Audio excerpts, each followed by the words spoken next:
হ্যাঁ, হ্যাঁ, দেখুন বন্ধুরা, আজকে নিয়ে এসেছি কিছু মানে আন্ডারলাইন ওয়ার্ড আছে। সেই আন্ডারলাইন ওয়ার্ডের জায়গায় যেটা উপযুক্ত ফ্রেজাল ভার্ব হবে, সেই ফ্রেজাল ভার্বটা বসাতে হবে। তো প্রথমেই দেখা যাক হচ্ছে কন্টিনিউড আছে।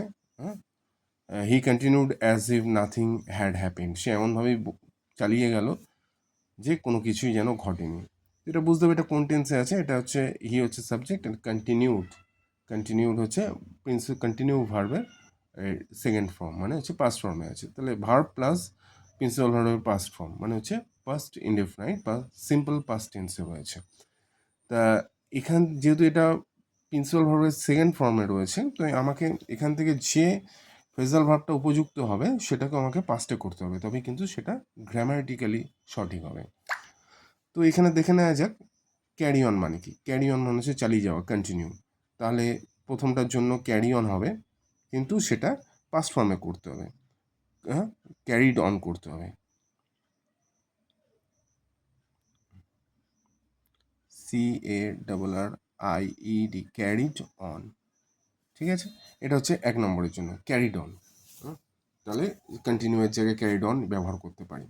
এবার 2 নম্বরে কি হবে? 2 নম্বরে আছে হচ্ছে the patient died in his sleep. রোগীটি তার ঘুমের মধ্যেই মারা গিয়েছিল। ডায়েড আছে, ডায়েড হচ্ছে কোন ফর্মে আছে? সেকেন্ড ফর্মে। দ্য পেশেন্ট হচ্ছে সাবজেক্ট, ডায়েড হচ্ছে PV2 প্রিন্সিপাল ভার্বের সেকেন্ড ফর্ম, অর্থাৎ পাস্ট ইনডেফিনিট টেন্স বা সিম্পল টেন্সের, সিম্পল প্রেজেন্টে রয়েছে। ঠিক আছে, সরি ভুল বললাম, এটা পাস্ট ইনডেফিনিট টেন্সে বা পাস্ট সিম্পল পাস্টে রয়েছে, সাবজেক্ট প্লাস প্রিন্সিপাল ভার্বের পাস্ট ফর্ম। ঠিক আছে, তো পাস্ট ইনডেফিনিট টেন্সে রয়েছে। তাহলে যেহেতু এটা পাস্ট ফর্মে আছে, আমার এখানে যেটা মারা যাওয়া বোঝাবে সেটাকে আমার করতে হবে, পাস্ট ফর্মে করতে হবে। এখানে মারা যাওয়া হচ্ছে পাস অ্যাওয়ে, মারা যাওয়া। তাহলে এটারও পাস্ট ফর্ম করতে হবে, পাস্ট অ্যাওয়ে,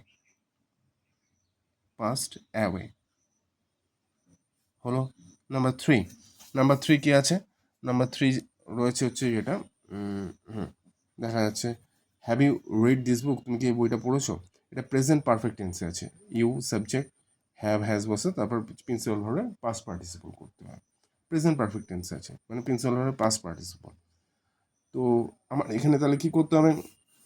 এখানে মানে হচ্ছে যেটা যেটা উপযুক্ত হবে তার পাস্ট পার্টিসিপল ফর্ম করতে হবে, যেহেতু রিডটা পাস্ট পার্টিসিপল ফর্মে রয়েছে। ঠিক আছে, তাহলে গো থ্রু মানে হচ্ছে রিড, হ্যাঁ, পড়া। তাহলে এখানে গন থ্রু করতে হবে, গন থ্রু। ঠিক আছে, হয়ে গেল 3টে। একটা এক্সট্রা দিয়েছে পুট আপ উইথ, মানে হচ্ছে সহ্য করা, টলারেট। হ্যাঁ, তো সেটা এখানে কোথাও নেই। এই ছিল আজকের ভিডিওটা যদি আপনাদের সত্যি মনে হয় শিক্ষামূলক কিছু অর্জন করা গেল, তাহলে ভিডিওতে একটা লাইক দেবেন। আর ভবিষ্যতে এই রকম ভিডিও সবার আগে পাওয়ার জন্য চ্যানেলটিকে সাবস্ক্রাইব করে রাখুন।